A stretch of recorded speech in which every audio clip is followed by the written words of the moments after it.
E aí, pessoal? Vamos a mais uma videoaula hoje. Nosso tema é infecção do trato urinário em pediatria, um tema recorrente em prova de residência, em questões do TEP. Não deixe de se inscrever no nosso canal e deixar seus comentários. Vamos nessa! O trato urinário é um dos sítios de infecção mais comuns. E a infecção se subdivide em infecção do trato urinário baixo, com sintomas de frequência, urgência e disúria, e trato urinário alto, com febre, náusea, vômito, dor em flancos e bacteremia. É muito importante, principalmente em pediatria, que a infecção do trato urinário alto pode desencadear cicatrizes renais.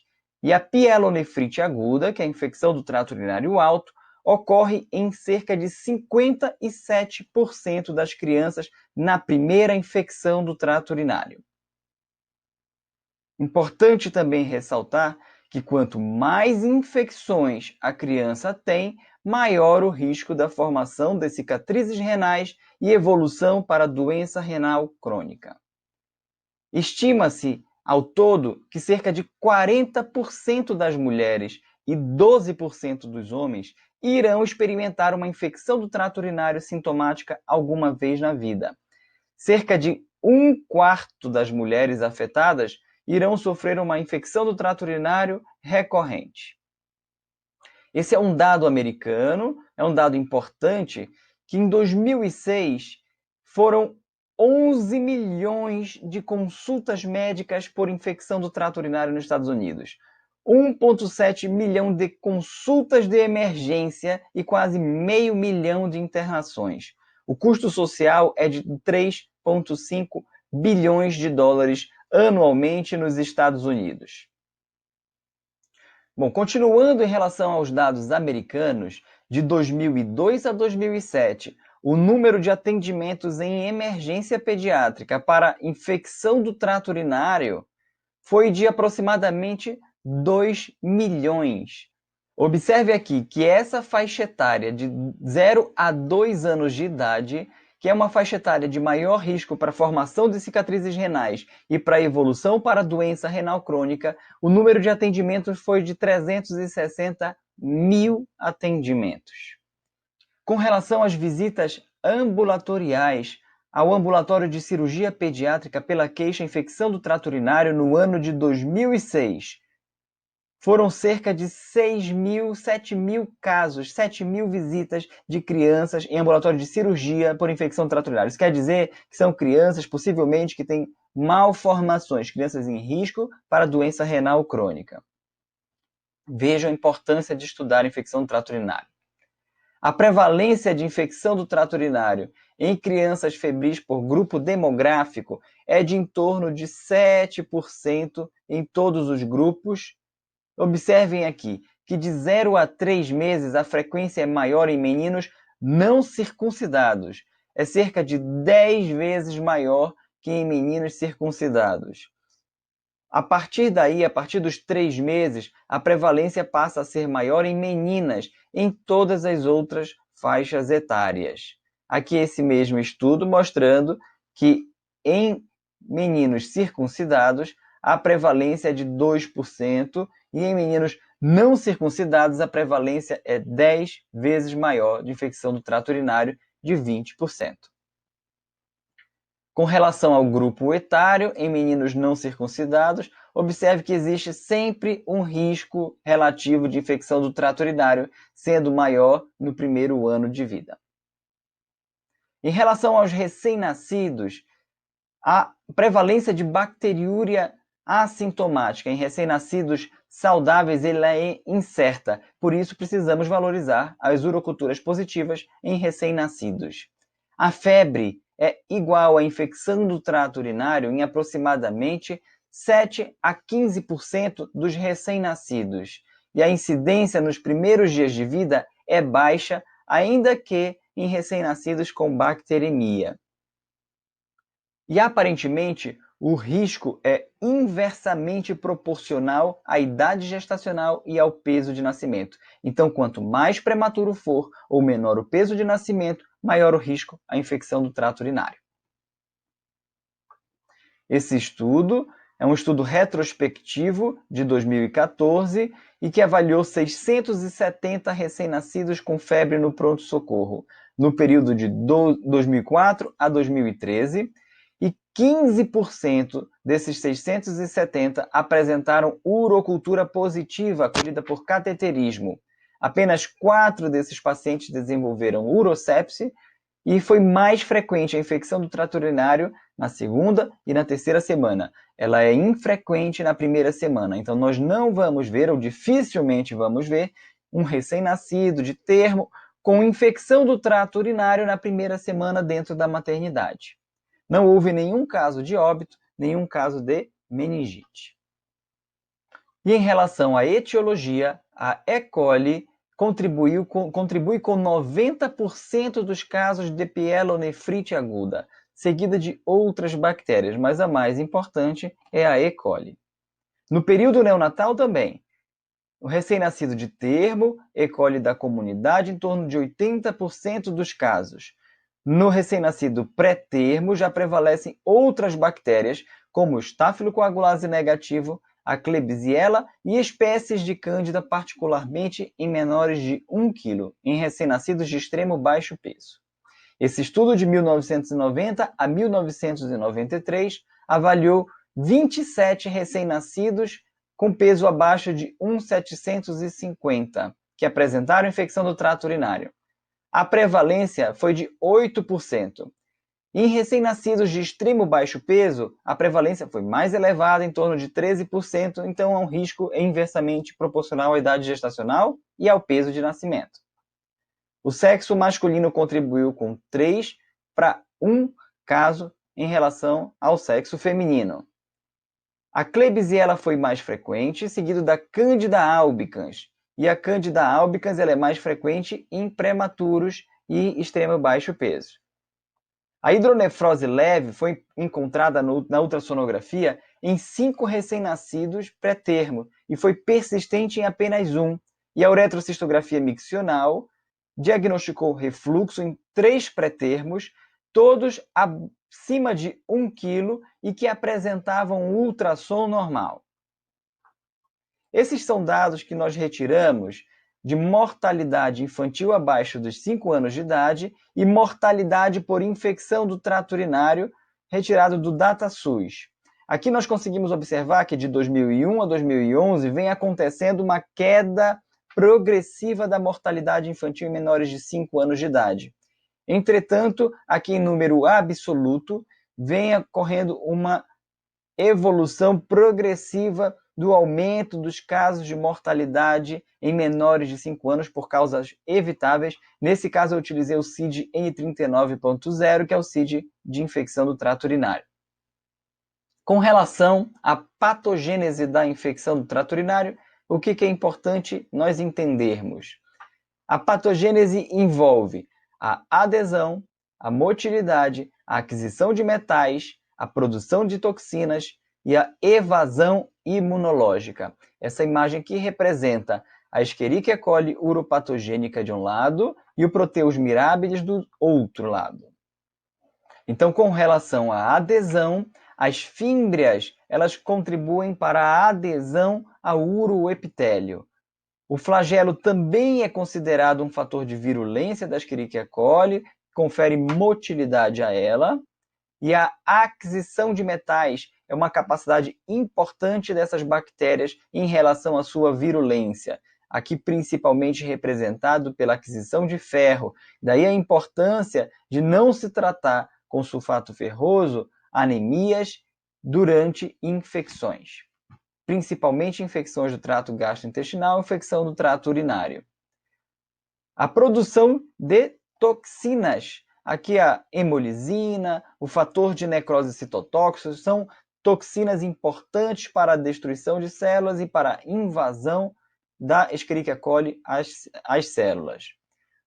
E é importante também falar do mecanismo de evasão imunológica. Aqui eu representei um mecanismo muito importante, que é a enterobactina, que é um sideróforo que faz a reabsorção do ferro para a Escherichia coli. Ela secreta a enterobactina, que é um quelante de ferro, e facilita a absorção do ferro pela bactéria. O neutrófilo secreta a lipocaína. e a lipocaína associada à enterobactina impede a Escherichia coli de absorver o ferro. Mas a Escherichia coli tem uma propriedade interessante, que é da glicosilação da enterobactina, transformando ela em salmoquelina. E a salmoquelina é imune à ação dos neutrófilos e ela persiste reabsorvendo o ferro, adquirindo o ferro e se tornando cada vez mais virulenta. Em relação ao Proteus mirabilis, o que é importante relatar, principalmente para a prova de residência, é a produção da urease. A urease é a enzima responsável pela conversão da ureia em dióxido de carbono e amônia. A amônia, por sua vez, se liga a prótons de hidrogênio e se converte em amônio. E esse consumo de prótons de hidrogênio aumenta o pH. Esse aumento do pH leva à precipitação de fosfato de magnésio, levando à formação de cálculos de estruvita. Esses cálculos eles podem ser coraliformes e podem também provocar cicatrizes renais com infecção de Proteus mirabilis. As bactérias elas podem ser encontradas dentro dos cálculos, então eles conferem proteção contra o hospedeiro, contra a ação das células de defesa e também proteção contra os antimicrobianos. Aqui é uma imagem de microscopia eletrônica de varredura, mostrando a bexiga, o colo vesical, a uretra, e aqui, bem na entrada da uretra, um cálculo vesical. Em maior aumento, nós podemos observar diversos bacilos aqui de Proteus mirabilis dentro do cálculo se escondendo e se protegendo. No período neonatal, é importante relatar que a maior parte das infecções ela é por via hematogênica. Por desse motivo, é importante avaliar a presença de infecções sistêmicas em recém-nascidos febris e lactentes jovens também. Então, se eu tenho um lactente jovem que chegou com febre e eu confirmei infecção urinária, independente de ter identificado a infecção do trato urinário, é importante coleta de líquor e outros exames para avaliação de infecções sistêmicas, devido à disseminação hematogênica. Além disso, ocorre a associação frequente com malformações congênitas, daí resultar em formação de cicatrizes renais e evolução para doença renal crônica, nos casos de pielonefrite.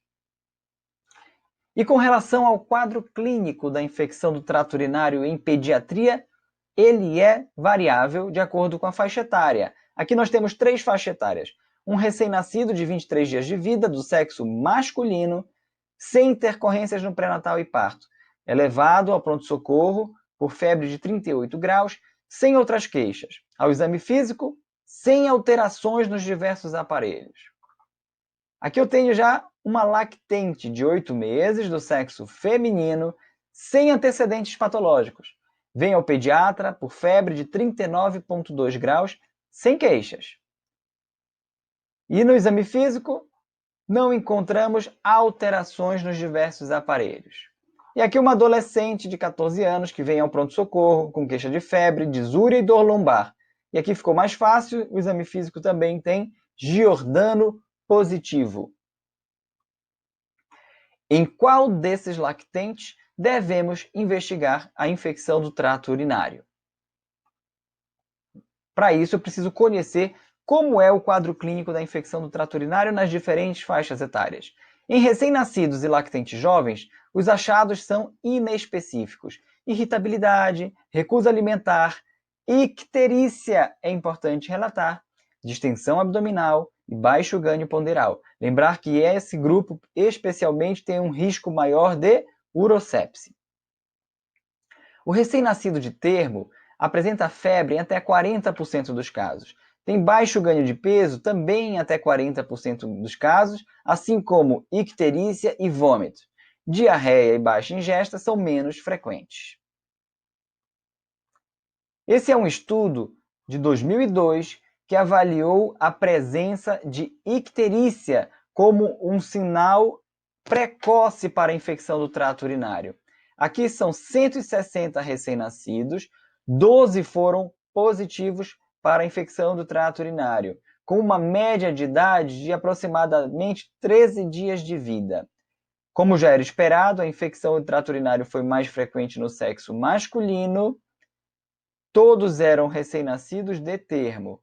E um achado importante desse trabalho foi que a icterícia surgindo acima de 8 dias de vida conferiu maior risco para a infecção do trato urinário, assim como a presença de hiperbilirrubinemia direta também contribuiu maior risco, foi mais frequente nas crianças com infecção do trato urinário. Em relação ao recém-nascido pré-termo, ocorre intolerância alimentar em 60% dos casos, apneia e bradicardia em torno de 45%, além de letargia, taquicardia, distensão abdominal e queda de saturação. Os lactentes agora, também achados inespecíficos, alteração no aspecto e no odor da urina, choro correlacionado com a micção e, principalmente, febre sem sinais localizatórios. Lactente com febre sem sinais localizatórios pode ser importante avaliar a presença de infecção do trato urinário. Acima de 2 anos é mais fácil, começa a acontecer a cistite, com sintomas de disúria, polaciúria, urge incontinência, enurese em crianças que já tinham controle prévio e tenesmo vesical. Lembrar que o diagnóstico diferencial pode ser com vaginite, corpo estranho vaginal, corpo estranho uretal, oxiuríase, irritantes locais, como sabonete líquidos, maiôs e até abuso sexual é importante avaliar. Em relação ao diagnóstico agora, vamos esclarecer como é feito o diagnóstico da infecção do trato urinário em pediatria. No período neonatal, o diagnóstico é estabelecido com base em uma urocultura positiva. A amostra deve ser coletada por cateterismo vesical ou por punção suprapública.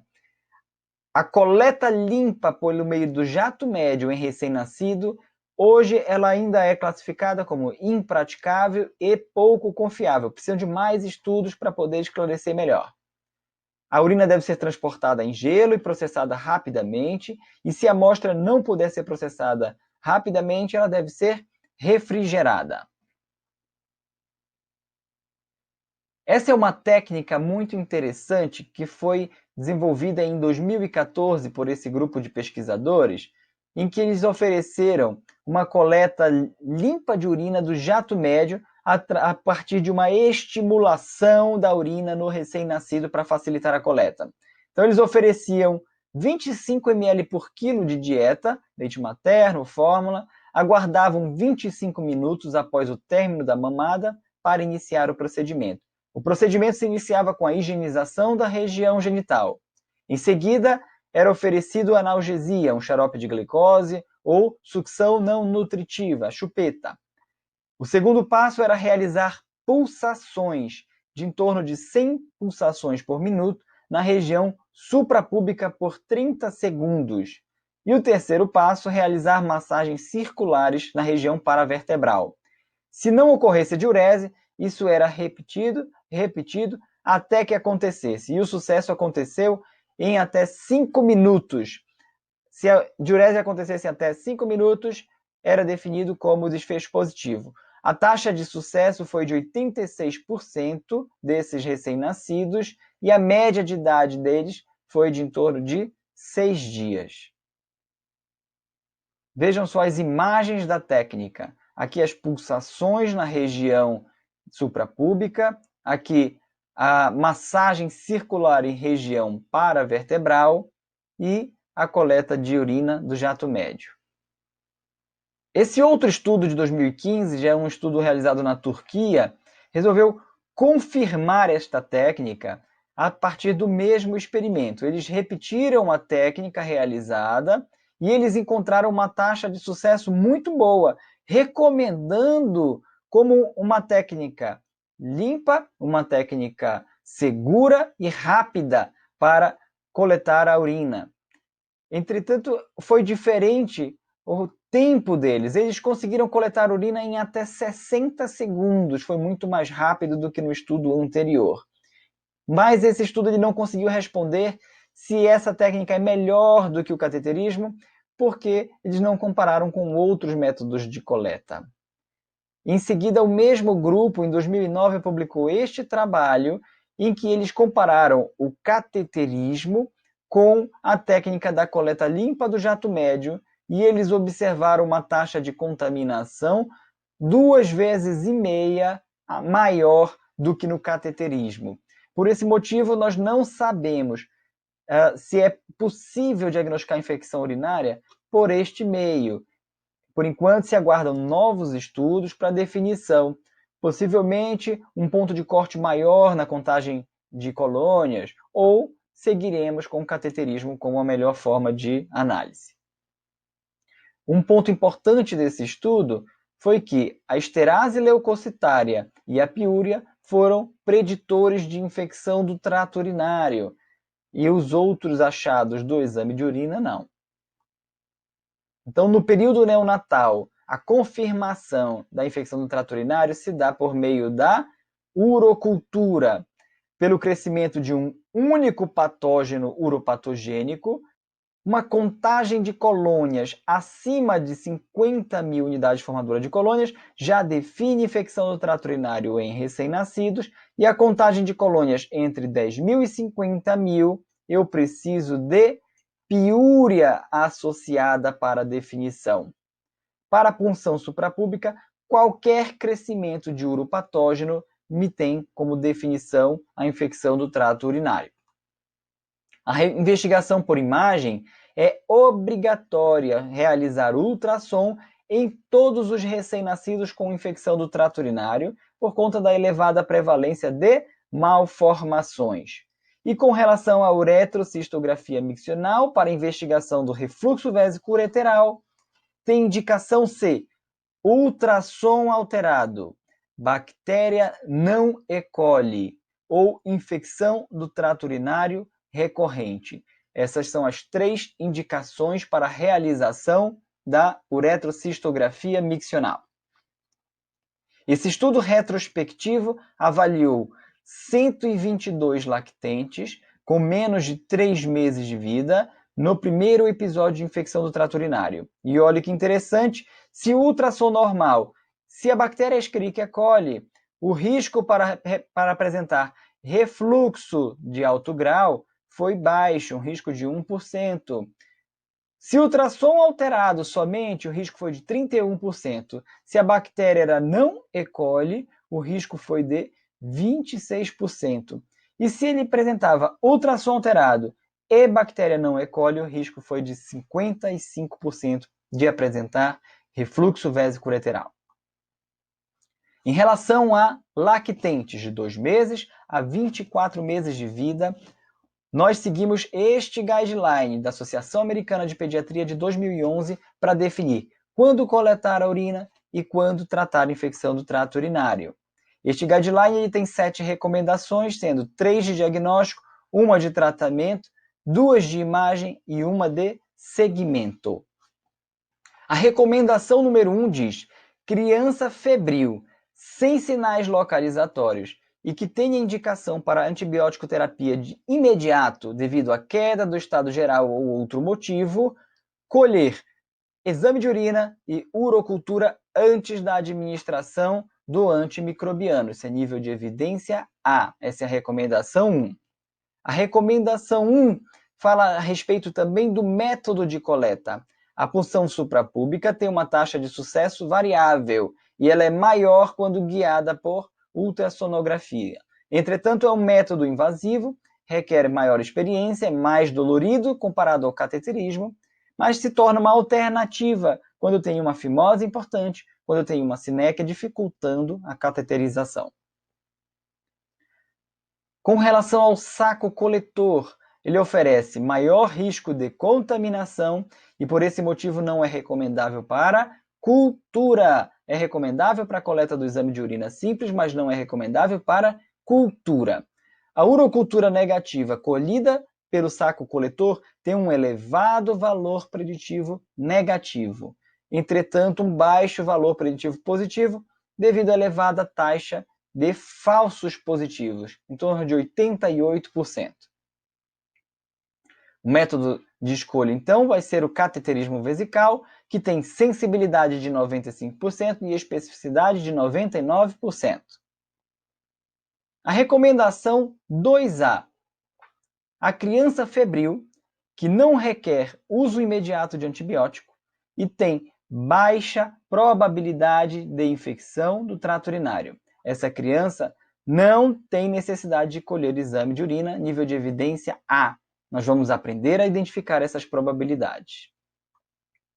Criança febril, que não requer uso imediato de antibiótico e sem baixa probabilidade, eu não estou dizendo alta probabilidade, estou dizendo sem baixa probabilidade de infecção do trato urinário, ela precisa colher exame de urina.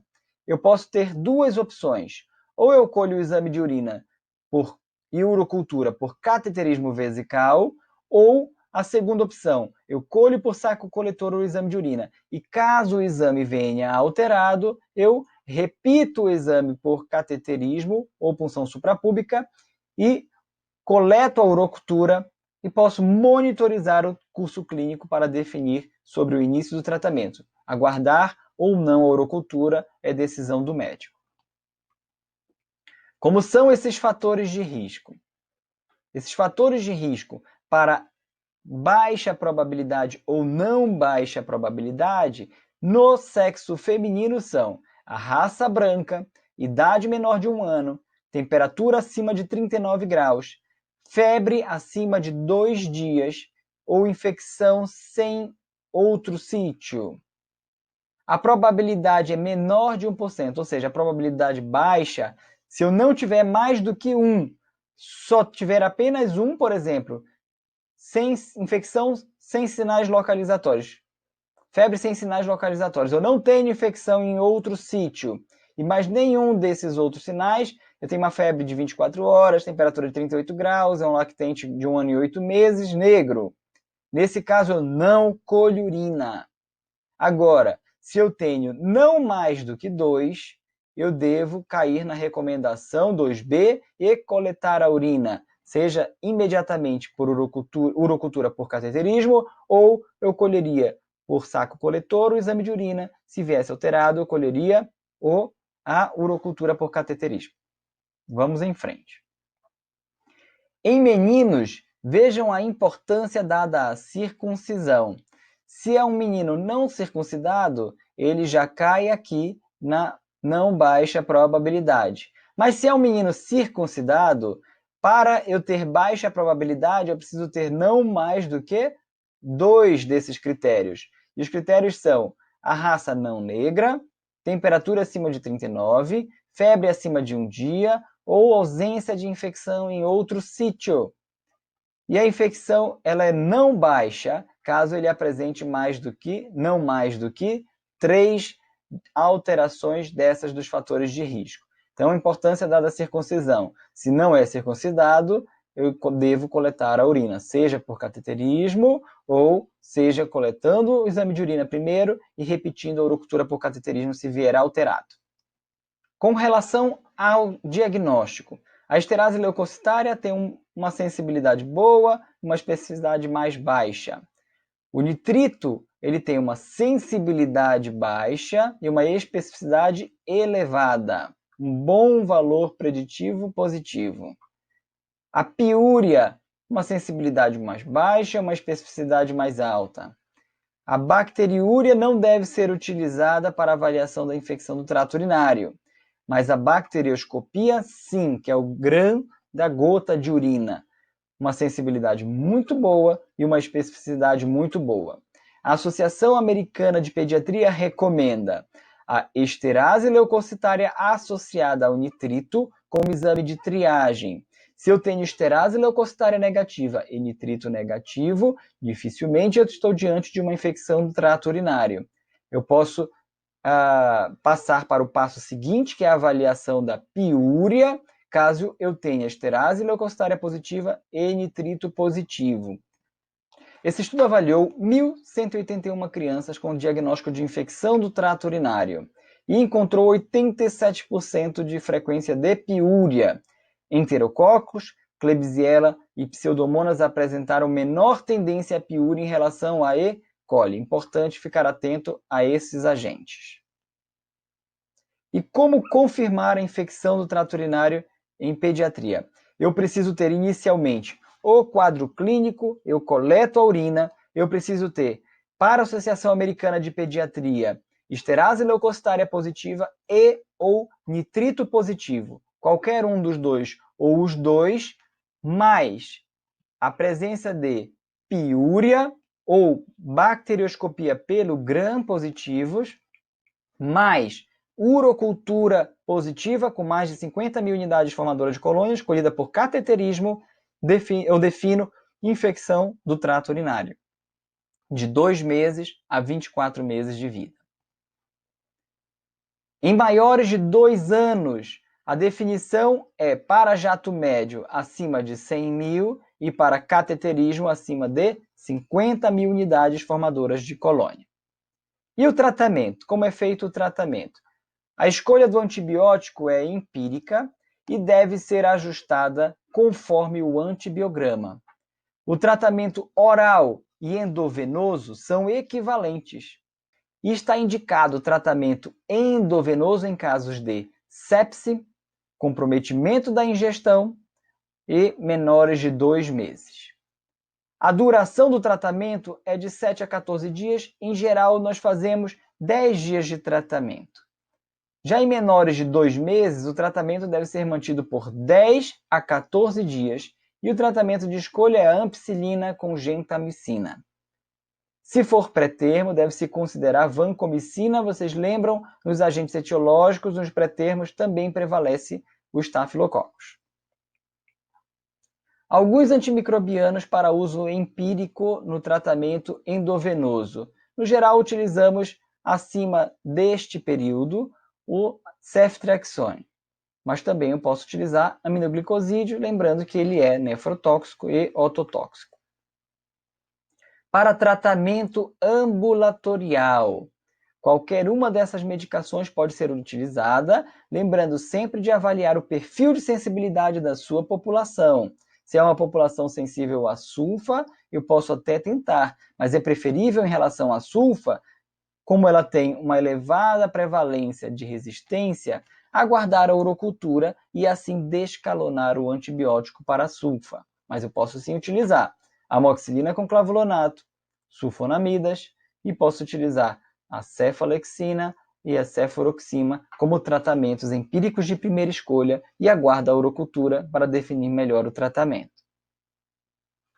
E em relação ao segmento, como é feito o segmento? Esse aqui é um slide retirado do documento científico da Sociedade Brasileira de Pediatria e a recomendação é semelhante à recomendação da Associação Americana de Pediatria. Eu tenho um lactente que apresentou uma infecção do trato urinário, eu devo obrigatoriamente realizar uma ultrassonografia. Se é um quadro atípico, eu faço essa ultrassonografia nos primeiros dias, nas primeiras 48 horas. Se é um quadro tranquilo, uma infecção do trato urinário não complicada, eu espero a infecção se resolver após o tratamento e faço a ultrassonografia. Se essa ultrassonografia ela for normal, eu vou fazer 4 a 6 meses depois uma cintilografia com DMSA. Esse DMSA vai me esclarecer a respeito da formação ou não de cicatrizes renais pela infecção. Se o DMSA for normal, eu posso dar alta para essa criança. Se ele for alterado, eu devo realizar a uretrocistografia miccional para avaliar se essa criança tem refluxo. Se o ultrassom for alterado, eu já faço a cintilografia e a uretrocistografia miccional. Lembrando que também a infecção do trato urinário de repetição também indica a realização da uretrocistografia miccional. E aqui é uma curiosidade. O aleitamento materno protege ou não a infecção do trato urinário? É muito discutido na literatura. Este trabalho de 2014 não encontrou efeito protetor do aleitamento materno. Observe que para outras infecções houve um efeito protetor, principalmente para infecções de vias aéreas. Para a infecção do trato urinário, não. Mas, como são bactérias intestinais e elevada prevalência de fatores antimicrobianos dentro do leite materno, constituindo o leite materno, é possível, sim, que exerça um efeito protetor. Precisa de mais estudos. Esse outro estudo avaliou em pré-termos. E o aleitamento materno foi um fator de proteção. Observe aqui que as crianças em aleitamento materno, os prematuros em aleitamento materno apresentaram prevalência menor de infecção do trato urinário. E os recém-nascidos prematuros que apresentavam catéter apresentaram risco maior de infecção do trato urinário. Então, esse é um dado mais importante. Precisamos de mais estudos para esclarecer. Possivelmente, acredito que o aleitamento materno deva sim ser importante na prevenção de infecção nessas crianças. Bom, então, infecção do trato urinário em pediatria tem essas especificidades em relação às faixas etárias, em relação aos diferentes tipos de tratamento, de como é feito o diagnóstico para cada faixa etária e ao risco de evolução para doença renal crônica. Deixem suas dúvidas nos comentários. Não se esqueça de se inscrever no nosso canal. Muito obrigado.